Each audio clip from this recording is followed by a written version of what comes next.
உங்கள் ஜாய் டிவியில் திங்கள் முதல் சனி வரை இரவு 10 மணி முதல் 10:30 மணி வரையும் மற்றும் ஒவ்வொரு வெள்ளியும் மாலை 8:30 மணி முதல் 9:30 மணி வரை.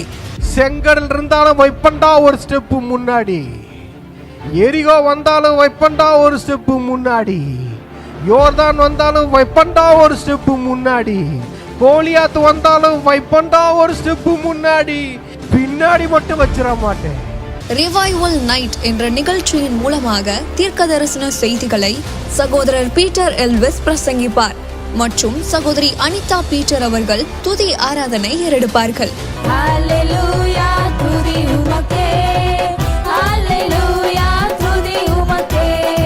மனிதர்களின் வார்த்தையால் பாதிக்கப்பட்டது போதும், கடவுளின் வார்த்தையால் பாதிக்கப்படுவோம் வாருங்கள். நமக்குள் இருக்கும் இயேசு கிறிஸ்துவை உலகத்திற்கு காட்டும் நேரம் இது. வாருங்கள், இயேசுவுக்காய் எழும்புவோம். நீங்க இதுவரைக்கும் சபைக்கே போகாத ஒரு நபரா இயேசு கிறிஸ்துவ பற்றி உங்க வாழ்க்கையில ஆழமா அறிந்து கொள்ளணுமா? அப்ப ரிவைவல் சர்ச் உங்க எல்லாரையுமே அன்புடன் அழைக்கிறது. நம்ம கொளத்தூர் பூம்புகார் நகர்ல லொகேட் ஆயிருக்க ரிவைவல் சர்ச்சுக்கு நீங்க வாரம் வாரம் வர முடியும். சோ இங்க எவ்ரி சண்டே ஞாயிற்றுக்கிழமை காலையில 10 மணில இருந்து 12 மணி வரைக்கும் சபை ஆராதனை நடந்து கொண்டிருக்குது. சோ நீங்க எல்லாருமே இந்த ஆராதனையில குடும்பமா கலந்து கொள்ளலாம். அது மட்டும் இல்ல, எவ்ரி சாட்டர்டே ஒரு சனிக்கிழமையும் மாலை 8 மணி முதல் 9 மணி வரைக்கும் ப்ராஃபட்டிக் ஈவினிங் வந்து நடைபெறுது. இதுல பாஸ்டர் பீட்டர் எல்விஸ் அவர்கள் உங்களுக்காக விசேஷ ஜெபம் ஏறெடுப்பார்கள். நீங்க தவறாம கலந்து கொள்ளுங்க. ஒருவேளை என்னால நேர்ல வர முடியலையே அப்படின்னு வருத்தப்பட்டீங்கன்னா நீங்க கவலையே பட வேணாம். நீங்க கூகுள் மீட் மூலமாகவும் எங்களோடு கலந்து கொள்ள முடியும். சோ கீழே தெரியுற இந்த கூகுள் கோடை வந்து நீங்க நோட் பண்ணி வச்சுக்கோங்க. இதன் மூலமா எங்களோட நீங்க ஜாயின் பண்ணுங்க. சோ கர்த்தர் உங்களை ஆசீர்வதிப்பார்.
வேண்டுவதற்கும் நினைப்பதற்கும் மிகவும் அதிகமாய் எண்ணிலே கிரியை செய்யும் வல்லமை.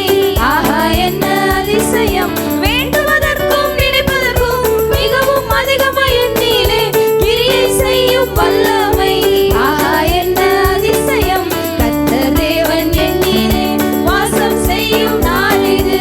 அக்கினியின் மதிலாக அரவணைத்து நிற்கின்றார். கர்த்தர் தேவன் எண்ணிலே வாசம் செய்யும் எங்கள் தேவன் கண்ணானால் மதிலாக மணியாய் நான் இருப்பேன் நிற்கின்றார். கர்த்தர் தேவன் எண்ணிலே எங்கள் தேவன் கண்ணானால் கண்ணின் மணியாய் நான் இருப்பேன். என்னை தொடுவோன் அவரது கண்ணின் மணியை தொடுவானாம். எங்கள் தேவன் கண்ணானால் கண்ணின் மணியாய் நான் இருப்பேன். என்னை தொடுவோன் அவரது கண்ணின் மணியை தொடுவானாம். கர்த்தர் தேவன் எண்ணிலே வாசம் செய்யும் நாள் இது. அக்கினியின் மதிலாக அரவணைத்து நிற்கின்றார். கர்த்தர் தேவன் எண்ணிலே வாசம் செய்யும் நாள் இது. பராக்கிரமும் அவரேதான், பட்டயம் அவர் கையில் நானாவேன். கர்த்தர் தேவன் எண்ணிலே பராக்கிரமும் அவரேதான், பட்டயம் அவர் கையில் நானாவேன். என்னை வில்லாய் நானேற்றி எதிரியை வெல்லுவார். பராக்கிரமும் அவரேதான், பட்டயம் அவர் கையில் நானாவேன். என்னை வில்லாய் நானேற்றி எதிரியை வெல்லுவார். கர்த்தர் தேவன் எண்ணிலே வாசம் செய்யும் நாள் இது. அக்கினியின் மதிலாக அரவணைத்து நிற்கின்றார். கர்த்தர் தேவன் எண்ணிலே வாசம் செய்யும் நாள் இது. அக்கினியின் மதிலாக அரவணைத்து நிற்கின்றார். கர்த்தர் தேவன் எண்ணிலே கிறிஸ்து இயேசு மகிமையின் ரகசியமாய் எல்லையில் வாசம் செய்து வருவதே ரகசியம். ரகசியம் கிறிஸ்து இயேசு மகிமையின் நம்பிக்கையாக நமக்குள் வாசம் பண்ணுகிறார்.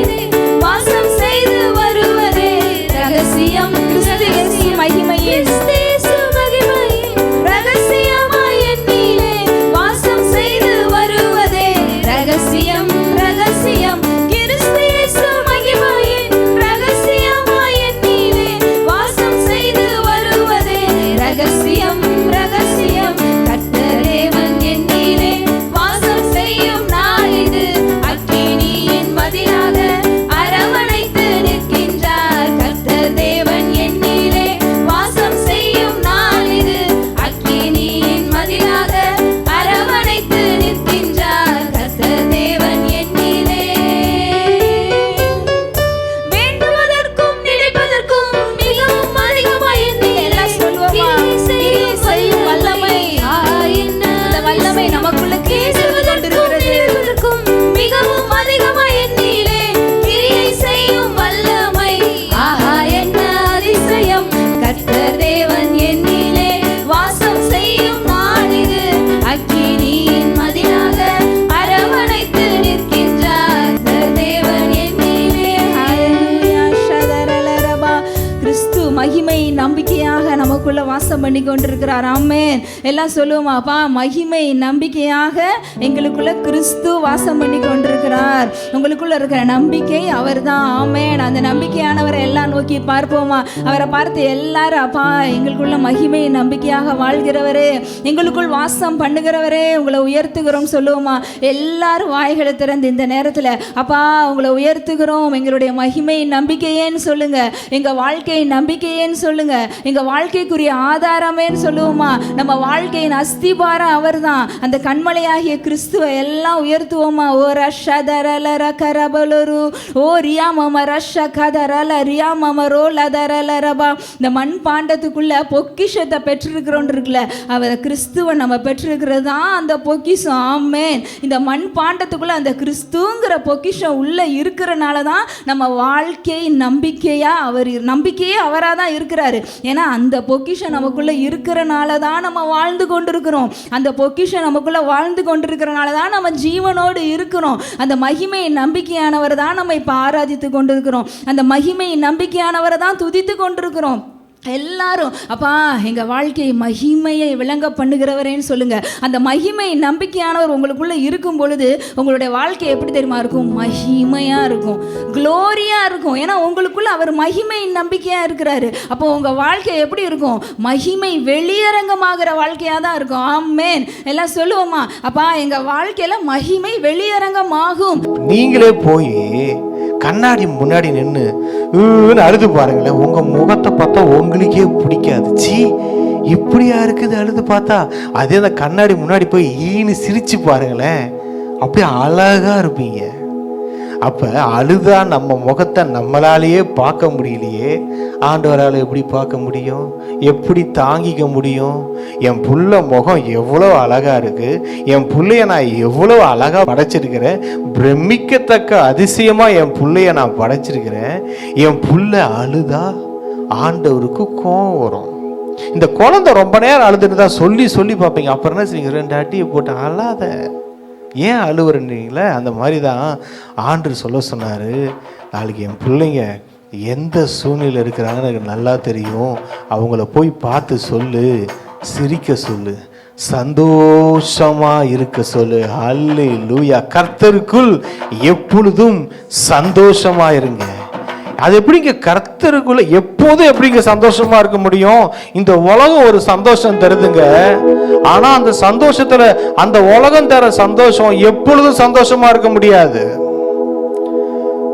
கொஞ்சம் நிம்மதியா இருக்கலாம்னு என்ன செய்வாங்க? சினிமா தியேட்டருக்கு போவாங்க. அங்க போனா இன்னும் துக்கம் அதிகமாயிடும். கொஞ்சம் துக்கமா இருக்குன்னு குடிக்க போறவங்க இருக்காங்க பத்தியா, அவங்க என்ன செய்வாங்க? ரொம்ப துக்கமா இருக்கு ரொம்ப குடிச்சிருவாங்க. அப்படி குடிச்சாலும் துக்கம் என்ன செய்யாது? தீராது. இல்ல யார்ட்டையாவது போன் பண்ணி நம்ம கஷ்டத்தை சொல்லிட்டா கொஞ்சம் நிம்மதியா இருக்கும் அப்படின்னு நினைச்சு போன் பண்ணி உங்க கஷ்டத்தை சொன்னீங்கன்னா இருக்கிற கஷ்டம் அதிகமாயிடும். அதுக்கு மிஞ்சி ஏதோ ஒரு காரியம், உலகத்துல இருக்கிற காரியம் உங்களை கொஞ்சம் சந்தோஷப்படுத்தணும்னு நினைச்சுக்கோங்களேன். அதை நீங்க போய் பார்த்தீங்கனாலும், அதை நீங்க என்ஜாய் பண்ணீங்கனாலும் உங்க வாழ்க்கையில எப்பொழுதும் சந்தோஷமா இருக்க முடியாது. எப்பொழுதும் சந்தோஷமா இருக்க முடியாது. உலகம் தர சந்தோஷம் அது நிரந்தரம் கிடையாது. அது மாயை, அது புகையை போல மறைந்து விடும். ஆனா அந்த கர்த்தருக்குள் ஒருத்தன் சந்தோஷமா இருக்கிறான் பாத்தீங்களா, அவருக்குள் ஒருத்தவன் களி கூறுகிறான் பாத்தீங்களா, அவன் சந்தோஷத்தை எந்த பிரச்சனையும் திருட முடியாது. அவனுடைய சந்தோஷத்தை எந்த வியாதியும் திருட முடியாது. அவன் சந்தோஷத்தை எந்த குடும்ப பிரச்சனையும் அசைச்சு கூட பார்க்க முடியாது. கர்த்தருக்குள்ள எப்பொழுதும் சந்தோஷமா இருங்க. எப்படிலாங்க சந்தோஷமா இருக்க முடியும்? உனக்கு 100 வயசானாலும் குழந்தை பிறக்காம இருக்குதா, அப்பயும் சந்தோஷமா இருங்க. எனக்கு இந்த ஆபிரகாம் சாராள் கிட்ட பிடிச்சது என்னன்னா, அந்த அம்மாங்க 100 வயசாகுதுங்க, முறுமுறுக்கலங்க ஆண்டவரை, முறுமுறுக்கல. உனக்கு குழந்தை பிறக்க சாராள் அப்படின்னா சிரிக்கிறாங்க. அந்த அம்மா சிரிச்சுட்டு 90 வயதான சாராளுக்கு குழந்தை பிறக்குமா அப்படின்னு தான் அந்த அம்மா சொல்லுத ஒழிய வாயை திறந்து எங்க அந்த ஆண்டவரும் சொல்லிக்கிட்டு தான் இருக்கிறாரு, எனக்கு 90 வயசாச்சு, எனக்கு எங்க பிறந்தது அப்படின்னு அந்த அம்மா சொல்லலைங்க. என் தெய்வம் இதை செய்வாரு, என் தெய்வம் இதை பண்ணுவார், அவரால் முடியாத காரியம் இல்லை. எது வரைக்கும் நம்பணும்? நீங்க சாகுற வரைக்கும் நம்பணும். சாகும் போது கூட என் தெய்வம் எனக்கு எல்லாமே நல்லதான் செஞ்சது அப்படின்னு சொல்லி உயிரை விடணும். அந்த மகிழ்ச்சி இருக்கு தெரியுமா, மகிழ்ச்சி தான் உங்களை ஓட வைக்கும். உங்களுக்குள்ள இருக்கிற துக்கம் உங்களை ஓட வைக்காது. உங்களுக்குள்ள இருக்கிற கசப்பு உங்களை ஓட வைக்காது. நீங்க அப்படியே சோர்ந்து போறீங்க பார்த்தீங்களா, கவலை உங்களை ஓட வைக்காது. அதான் பிலிப்பியர்ல சொல்றாரு, டேய் பின்னானவைகளை மறந்துடு, முன்னானவைகளை நாடி நான் ஓடுகிறேன். அல்லேலூயா. பழச நினைச்சுக்கிட்டே இருந்தீங்க, பழைய வாழ்க்கையை நினைச்சுக்கிட்டே இருந்தீங்க, தோல்வியை நினைச்சுக்கிட்டே இருந்தீங்க, உங்களுக்கு யாராவது செஞ்ச துரோகத்தை நினைச்சுக்கிட்டே இருந்தீங்க, அது உங்களை ஓட வைக்காது, புடிச்சு உட்கார வச்சிருவங்களை. அதான் சொல்றது, பின்னானவைகளை மறந்துடு, விட்டுடு, நடந்தது நடந்ததாவே இருக்கட்டும், அதை பத்தி கவலைப்படாத. ஆனா முன்னாடி ஒண்ணு இருக்கு பாரு. ஹல்லேலூயா. பின்னானவைகளை மறந்துடு, முன்னானவைகளை நோக்கு. உனக்கு முன்னாடி பெஸ்ட் இருக்கு. இது வரைக்கும் உன் வாழ்க்கைக்கு பின்னாடி ஒஸ்ட் இருந்துச்சு, கஷ்டம் இருந்துச்சு, அசிங்கம் இருந்துச்சு, அவமானம் இருந்துச்சு, இழப்பு இருந்துச்சு. அதெல்லாம் மறந்துடு, வேணாம். அதெல்லாம் நினைச்சுக்கிட்டே இருந்தா அது உன்னை ஓட வைக்காது. அதை விட்டுட்டு நீ முன்னாடி இருக்கிறத பாரு. ஹல்லேலூயா. உனக்கு முன்னாடி ஆண்டவர் ஆயத்தம் பண்ணி வச்சிருக்கிறத பாருங்க. உங்க முன்னாடி உங்க தரிசனம் இருக்கு. உங்க முன்னாடி கர்த்தர் உங்களுக்கு ஆயத்தம் பண்ண ஆசீர்வாதங்கள் இருக்கு. உங்க அழைப்பு இருக்கு. உங்க மேல இருக்கிற அபிஷேகம் இருக்கு. அதை பார்த்து ஆரம்பிச்சீங்கன்னா நீங்க ஓட ஆரம்பிச்சிருவீங்க. அல்லேலூயா. இந்த பவுலை பார்த்தா சாத்தானுக்கு பைத்தியம் தான் முடிச்சிருக்கும். பவுலு உன்னை என்ன வதன்னு வதைக்கிறாங்க. எவ்வளவு நெருக்கம், எப்பக்கம் நெருக்கப்பட்டாலும் நாங்க நசுங்கி போறது இல்லப்பா, நாங்க உடைந்து போறது இல்லப்பா. நெருக்கம் வந்துகிட்டு தான் இருக்கு. இடிக்குது, இந்த மண் சட்டிய உடைக்குது, இடிக்குது. ஆனா இந்த மண் சட்டி உடைய மாட்டேங்குது. நான் சொல்றேன், எத்தனையோ இரும்பு சட்டி உடைஞ்சுதுங்க, எத்தனையோ வெண்கல சட்டி உடைஞ்சது. ஆனா இந்த மண் சட்டி உடையல. ஏன்னா அது கர்த்தருடைய கிருபை. அந்த மண் சட்டிகளுக்குள்ள பொக்கிஷமாகிய கிறிஸ்து வாழ்ந்து கொண்டிருக்கிறார். அதனாலதான் நீங்க உடையல. எத்தனையோ பணக்காரர்களுடைய சட்டிகள் உடைந்ததுங்க. எத்தனையோ வைர சட்டி உடைஞ்சது, தங்க சட்டி உடைஞ்சது, வெண்கல சட்டி உடைஞ்சது, இரும்பு சட்டி உடைஞ்சது. ஆனா இந்த மண் சட்டி உடையல. மண் சட்டி உடையல. ஏன்னா இந்த சட்டிக்குள்ள இருக்கிற பொக்கிஷம் அந்த மாதிரி. இது உடைய விடாது. என்ன நெருக்கினாலும் அது உடையாது. சாத்தானுக்கு அதுதான், என்னடா இந்த மண் சட்டி உடைய மாட்டேங்குது, என்ன நெருக்கினாலும் உடைய மாட்டேங்குது. இதுதான் மிரக்கல் லைஃப். இதுதான் மிரக்கல் லைஃப். இந்த ஆளுக்கு இது கானானிய ஸ்திரியை பார்த்தோம் பாத்தீங்களா? ஆண்டவர் அந்த கானானிய ஸ்திரியை சொல்றாரு, நான் இஸ்ரவேல் ஜனத்துக்காக அழைக்கப்பட்டேனே என்று மற்றபடி அல்ல அப்படின்றாரு. கூட இருக்கிற சீஷர்கள்லாம் சொல்றாங்க, அந்த அம்மா பின்னாடி ஓடி வருதுங்க. இவர் நடந்து போயிட்டு இருக்காரு, பின்புறம் ஐயா ஐயா ஐயா ஐயா ஏசையா ஏசையா ஏசையான்னு வந்துட்டு இருக்கு. இவர் இப்படி போயிட்டு இருக்கிறாரு. அதுக்கப்புறம் பார்த்தா சீஷர்கள் சொல்றாங்க, அப்பா பாவமா இருக்கு, அமுச்சு விட்டுருங்க அப்படின்னா அவர் சொல்றாரு, பிள்ளைகளின் அந்த அம்மா காலில் விழுந்துருச்சு, பணிஞ்சிடுச்சு, ஆண்டவரை பிடிச்சிக்கிச்சு, அப்பா விழுந்துடுச்சு. அவர் சொல்றாரு, பிள்ளைகளின் அப்பத்தை எடுத்து நாய்க்குட்டிகளுக்கு போடல. அவர் பார்த்து சொல்றாரு, நாயின்ட்டாரு. நம்மளெல்லாம் யாராவது ஏதாவது சொல்லிட்டார் பாத்தீங்களா அப்படின்னு இருக்கும். அந்த அம்மா விட மாட்டேங்குது. இல்ல ஆண்டவரே, அந்த மேஜரில் இருந்து வர துணிக்க நாய்க்குட்டி சாப்பிடல ஆண்டவரே. பா கை தட்டுங்க, அம்மாவுக்கு தட்டுங்க. எதுக்கோ கை தட்டணும். அப்ப பார்த்து சொல்றாரு அவரு, ஸ்ரீயே உன் விசுவாசம் பெருசு. ஏன் தெரியுமா சொன்னாரு? எங்க நீங்க யாருன்றது உங்களுக்கு தெரியணுங்க. உங்க விசுவாசம் எவ்வளவு பெருசுன்றது உங்களுக்கு தெரியணும். முதல்ல உங்களை சொல்றது புரியுதா? நீங்க ஒரு பிரச்சனை வரும்போதோ, உங்க சூழ்நிலைகள்ல நீங்க இருக்கும் போதோ, ஒரு இக்கட்டான நெருக்கத்தான சூழ்நிலைகள் இருக்கும் போதோ, நீங்க நெருக்கப்படும் போதுதான் நீங்க யாருன்றது உங்களுக்கே தெரியும். உங்க வாயிலிருந்து வர வார்த்தை என்னன்னு தெரியும். எல்லாம் நல்லா இருக்கும் போது ஸ்தோத்திரம் ஸ்தோத்திரம், கர்த்தர் நல்லா வச்சிரு, கர்த்தருக்கு ஸ்தோத்திரம், கர்த்தருக்கு ஸ்தோத்திரம். ஏதாவது எறும்பு கடிச்சிச்சுன்னா, ஆண்டவரே என்ன ஏன் ஆண்டவர் எறும்பை கடிக்க விட்டீர், நான் உமது பிள்ளை அல்லவா, என்ன ஏன் எறும்பு கடித்தது? இந்த அம்மாக்கெல்லாம் பாத்தீங்கன்னா இன்சல்ட் பண்ணிட்டு இருக்காரு. யாரை இன்சல்ட் பண்ணாரு ஆண்டவர் பைபிள்ல? அந்த அம்மா பார்த்து சொல்றாரு, ஸ்திரீயே உன் விசுவாசம் பெருசுன்றாரு. அல்லேலூயா. உன் விசுவாசம் பெருசு. ஹானர் பண்றாருங்க அந்த விசுவாசத்தை. ஏங்க இப்ப நான் பார்த்து உங்க விசுவாசம் பெருசு சிஸ்டர் அப்படின்னு சொல்றதுக்கும், அந்த சராசரங்களை படைத்த அந்த கர்த்தாதி கர்த்தர் பார்த்து உங்களை பார்த்து உன் விசுவாசம் பெருசுன்னு சொல்றதுக்கு எவ்வளவு பெருசு. அது வானத்துக்கும் பூமிக்கும் உள்ள டிஸ்டன்ஸ் அளவே சொல்ல முடியாது. அவர் பெருசுன்ட்டாரு. அந்த அம்மாக்கு தெரியணும்னா, அந்த அம்மாக்கு அப்பதான் தெரிஞ்சிருக்கும், ஓ இந்த இயேசுவை நான் இந்த அளவுக்கு விசுவாசிச்சிருக்கிறேனா. ஒரு சூழ்நிலை வரும்போது தான் தெரியும் நீங்க எந்த அளவுக்கு உங்க கர்த்தரை நம்புறீங்க, விசுவாசிக்கிறீங்கன்றது. உங்களுக்கு ஒரு டெஸ்ட் வரும்போது தான் தெரியும் நீங்க ஆண்டவர் மேல எவ்வளவு பைத்தியமா இருக்கிறீங்கன்றது. போத்திவார் மனைவி இழுக்கும் போதுதான் தெரியும் யோசேப்புக்கு அவன் எவ்வளவு பெரிய பரிசுத்தவானா இருந்தான்றது. ஒரு சூழ்நிலைங்க என்னமா வருது, நீ யாருன்னு உங்களை காட்டுறதுக்கு வருது, நீங்க யாருன்னு உங்களுக்கு தெரிய வைக்கிறதுக்கு வருது. மஸ்ட் நீங்க யாருன்னு தெரிஞ்சாகணும். நிறைய பேருக்கு கடவுள் யாருன்னு தெரியும், ஆனா தெரியுங்க கடவுளை தெரியுங்க. ஆனா அந்த கடவுளுடைய பிள்ளை, அந்த கடவுளுக்கு உரியதெல்லாம் உனக்கிட்ட இருக்குதுப்பா, அந்த கடவுள் உனக்குள்ள இருக்கிறாருப்பா, நீ கடவுள் மாதிரி வாழலாம் பானா. ஐயோ இல்லைங்க பிரதர், அப்படி இல்லை. சந்தோஷமாயிருங்க, எப்பொழுதும் சந்தோஷமாயிருங்க, சந்தோஷமாயிருங்க, எப்பொழுதும் சந்தோஷமாயிருங்க. உயர்வானாலும் தாழ்வானாலும், உயர்வானாலும் தாழ்வானாலும், சர்வவல்ல தேவன் நம்மோடு இருப்பதால், சர்வவல்ல தேவன் நம்மோடு இருப்பதால் சந்தோஷமாயிருங்க, எப்பொழுதும் சந்தோஷமாயிருங்க. பாருங்க, நல்லா கேட்டுக்கோங்க, எப்பொழுதும் சந்தோஷமா இருக்கணும். என்ன பிரதர் எப்பொழுதும்? ஆமா, கர்த்தருக்குள்ள நீங்க சிரிச்சுக்கிட்டே இருங்க. உங்க அள வைக்கிறதுக்குன்னு வர காரியெல்லாம் பார்க்கும். என்னடா ஆச்சு இவனுக்கு பைத்தியம் ஆயிடுச்சோ, 24 மணி நேரம் சிரிச்சுக்கிட்டு இருக்கிறான். அவனுக்கு அந்த பிரச்சனைக்கு பைத்தியம் பிடிச்சி அது ஓடிடும். அந்த பொண்ணு மரித்த உடனே, யவீருடைய மகளை மரிச்ச உடனே எல்லாரும் ஒப்பாரி வச்சு ஓன்னு அழுகுது. ஐயோ 12 வயசுல செத்துட்டே உட்கார ஒப்பாரி வச்சு அழுதுட்டு இருக்கிறாங்க எல்லாரும். ஏசப்பா போறாரு, போய் பார்த்தாரு, எல்லாம் அழுகுது. சரி, இதை சிரிக்க வச்சாதான் அற்புதம் நடக்குதுங்க. அழுதுகிட்டு இருக்குதுங்க. அவ மறிக்கல, தூங்கிட்டு இருக்கா அப்படின்னு எல்லாம் அழுதுதெல்லாம் சிரிச்சுதான். அவர்கள் நகைத்தார்கள். இது சிரிச்சவன, அப்பாடா சிரிச்சிட்டியா, அந்த பொண்ணை உயிரோடு எழுப்பிட்டாரு. அல்லேலூயா.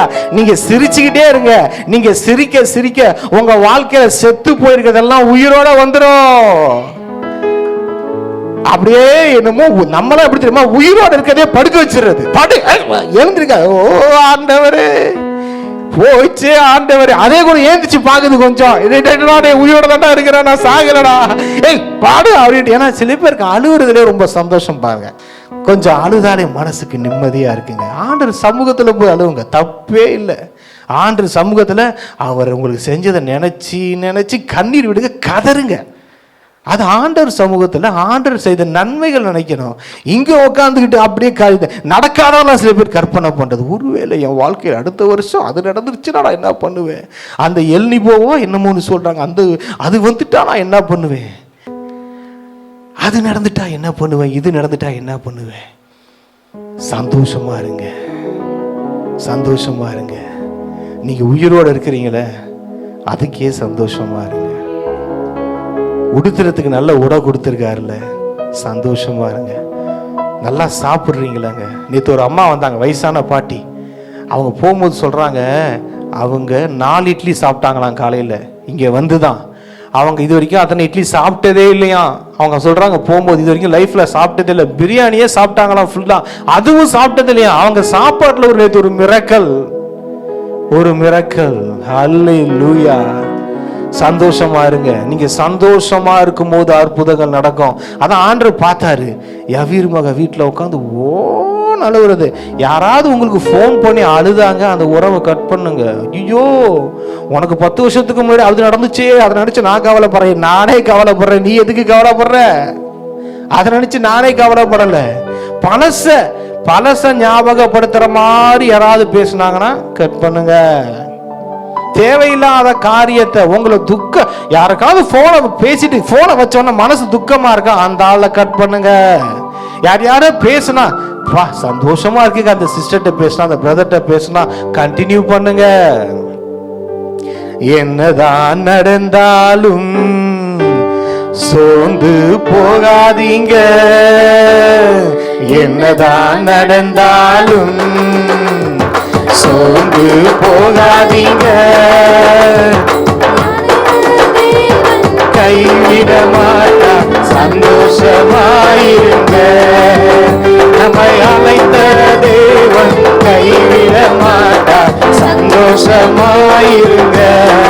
உங்களுக்கு சொல்றாங்க, எப்பா வாங்க நம்ம போய் உங்களுக்கு எல்லாம் குறிய காசெல்லாம் போட்டு ஒரு டூர் ஒன்று போயிட்டு வரோம். யாருக்கு என்னென்ன நாடு சொல்லுங்க, சுவிட்சர்லாண்டு, அமெரிக்கா, மலேசியா, சிங்கப்பூர், ஏதாவது ஒரு நாட்டில் போய் நாங்களே எல்லாத்தையும் உங்களுக்கு பேக்கேஜுப்பா, ஃப்ரீ சாப்பாடு, அங்கே தங்குற ஹோட்டலில் தங்குறது, சாப்பாடு எல்லாத்துக்கும் நாங்கள் கூப்பிட்டு போகிறோம். நாங்கள் அழைத்து கொண்டு போகிறோம். நாங்கள் அழைத்து கொண்டு நீங்க எதுவுமே பே பண்ண வேணாம், நாங்க உங்களை எல்லாத்தையும் நாங்க பாத்துக்கிறோம். நீங்க போகும்போது ஒரு ஷூ கூட போட்டு வாங்க, இன்னொரு ஷூக்காக கவலைப்படாதீங்க. ஒரு சட்டை கூட கொண்டு வாங்க, இன்னொரு சட்டைக்காக கவலைப்படாதீங்க. என்னத்தை உண்போன்னு கவலைப்படாதீங்க, எல்லாத்தையும் நாங்க பாத்துக்குவோம். என்னத்தை உடுத்துவோன்னு கவலைப்படாதீங்க, எல்லாத்தையும் நாங்க பாத்துக்குவோம். உங்களுக்கு தங்குற இடம் இல்லைன்னு கவலைப்படாதீங்க, 5 ஸ்டார் ஹோட்டல்ல கூட்டி போய் உங்களை தங்க வைப்போம் அப்படின்னு அவங்க சொல்லி உங்களை கூட்டு போறாங்க. எல்லாத்தையும் நாங்க பாத்துக்கிறேன்னு சொல்லி கூட்டு போறாங்க. உடனே நீங்க அடடா அங்க போனா எங்க தங்குவோம், எங்க சாப்பிடுவோம், என்ன பண்ணுவோம், ஐயோ அந்த இடத்துல போனா தங்குறதுக்கு இடம் நல்லா இருக்குமா, அவங்க எப்பா எல்லாத்தையும் தான் நாங்க பே பண்ணிட்டோம், நீங்க என்ஜாய் பண்ணுங்க, நீங்க அந்த இடத்த பாருங்க, ரசிங்க. இதுதான் ஆண்டவர் உங்களுக்கு எல்லாத்தையும் பே பண்ணிட்டாரு. உங்க லைஃபை என்ஜாய் பண்ணுங்க, போய் சுத்தி பாருங்க, உங்க லைஃபை சந்தோஷமா இருங்க, அவருக்குள்ள என்ஜாய் பண்ணுங்க.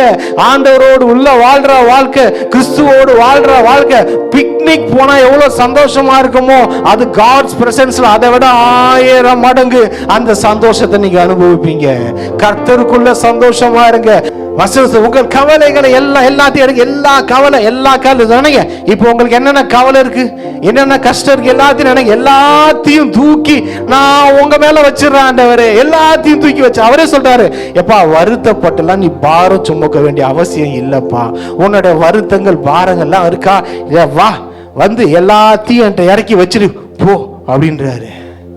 எல்லாத்தையும் நம்ம இல்ல ஆண்டவரே, நமக்கு தான் வருத்தத்தை பாரத்தெல்லாம் சுமந்து கொஞ்சம் ஜாலி ஆயிடுச்சுல, நான் கொஞ்சம் சுமக்கிறேன் ஆண்டவரே, இந்த குடும்பத்தை நான் தான் சுமக்கிறேன், இந்த குடும்பத்துக்காக நான் தான் உழைக்கிறேன், இந்த குடும்பத்துக்காக நான் தான் நிக்கிறேன். இல்ல அவர் சொல்ல, நீ நிக்காதப்பா, நீ என்ன விழுந்துருவ, நான் நிக்கிறேன் உன் குடும்பத்துக்காக, நான் நிக்கிறேன் உன் பிள்ளைக்காக, நான் நிக்கிறேன் உன் புருஷனுக்காக, நான் நிக்கிறேன் உன் மனைவிக்காக, நான் நிக்கிறேன் உன் பிள்ளை உன் குடும்பத்துக்காக நான் நிக்கிறேன்.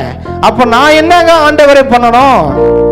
சந்தோஷமாயிருங்க, எப்பொழுதும் சந்தோஷமாயிருங்க, சந்தோஷமாயிருங்க, எப்பொழுதும் சந்தோஷமாயிருங்க.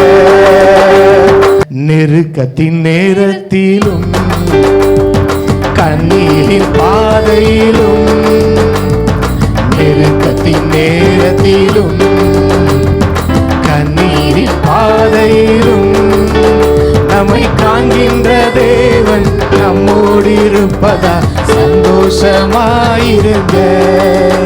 நம்மை காண்கின்ற தேவன் நம்மோடு இருப்பதா சந்தோஷமாயிருங்க. நெருக்கத்தின் பாதை, கண்ணீரின் பாதையில நீங்க நடந்து போனாலும் அவர் நம்மை காண்கிற தெய்வம். இந்த நீர் என்னை காண்கிற தேவன் பேர் வச்சது யார் தெரியுமா? நம்ம ஆகாரம்மா. இந்த ஆகாரம் ஆதியாகமம் 16 அதிகாரத்துல தான் புள்ள சாக போறத பார்த்து அப்ப கதறன அம்மா, அப்ப ஆண்டவர் வெளியே அந்த மகனுக்கு தண்ணியை கொடுத்து உயிரை காப்பாத்தின உடனே அந்த அம்மா சொல்லும், நீர் என்னை காண்கிற தேவன். இங்க பாருங்க, புள்ள உயிருக்கு போராடிட்டு இருப்பான், புருஷன் கைவிட்டுட்டான், இனி வாழ்க்கை என்னன்னு தெரியல, வனாந்தரமான பாதை பாலைவனத்தில் இருக்குது. தேவதூதர் என்ன கேட்கிறாரு தெரியுமா? ஆகாரி உனக்கு என்ன ஆச்சு? நீங்க இதுவரைக்கும் சபைக்கே போகாத ஒரு நபரா இயேசு கிறிஸ்துவை பற்றி உங்க வாழ்க்கையில ஆழமா அறிந்து கொள்ளணுமா?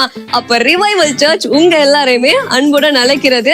நம்ம கொளத்தூர் பூம்புகார் நகர்ல லொகேட் ஆயிருக்கிற ரிவைவல் சர்ச்சுக்கு நீங்க வாரம் வாரம் வர முடியும். சோ இங்க எவ்ரி சண்டே ஞாயிற்றுக்கிழமை காலையில 10 மணில இருந்து 12 மணி வரைக்கும் சபை ஆராதனை நடந்து கொண்டிருக்குது. சோ நீங்க எல்லாருமே இந்த ஆராதனையில குடும்பமா கலந்து கொள்ளலாம். அது மட்டும் இல்ல, எவ்ரி சாட்டர்டே ஒரு சனிக்கிழமையும் மாலை 8 மணி முதல் 9 மணி வரைக்கும் ப்ராஃபட்டிக் ஈவினிங் நடைபெறுது. இதுல பாஸ்டர் பீட்டர் எல்விஸ் அவர்கள் உங்களுக்காக விசேஷ ஜெபம் ஏறெடுப்பார்கள். நீங்க தவறாம கலந்து கொள்ளுங்க. ஒருவேளை என்னால நேர்ல வர முடியலையே அப்படின்னு வருத்தப்பட்டீங்கன்னா நீங்க கவலையே பட வேணாம். நீங்க கூகுள் மீட் மூலமாகவும் எங்களோடு கலந்து கொள்ள முடியும். சோ கீழே தெரியுற இந்த கூகுள் கோட நீங்க நோட் பண்ணி வச்சுக்கோங்க. இதன் மூலமா எங்களோட நீங்க ஜாயின் பண்ணுங்க. சோ கர்த்தர் உங்களை ஆசீர்வதிப்பார். இந்த ஊழியத்தை ஜெபத்தினாலும் காணிக்கைகளினாலும் தாங்கும்படி உங்களை நாங்க அன்புடன் அழைக்கிறோம். காணிக்கை அனுப்ப விரும்புகிறவர்கள் ஸ்கிரீன்ல தெரியுற இந்த டீடைல்ஸை பார்த்து நீங்க அனுப்பலாம். கர்த்தர் உங்களை ஆசீர்வதிப்பார்.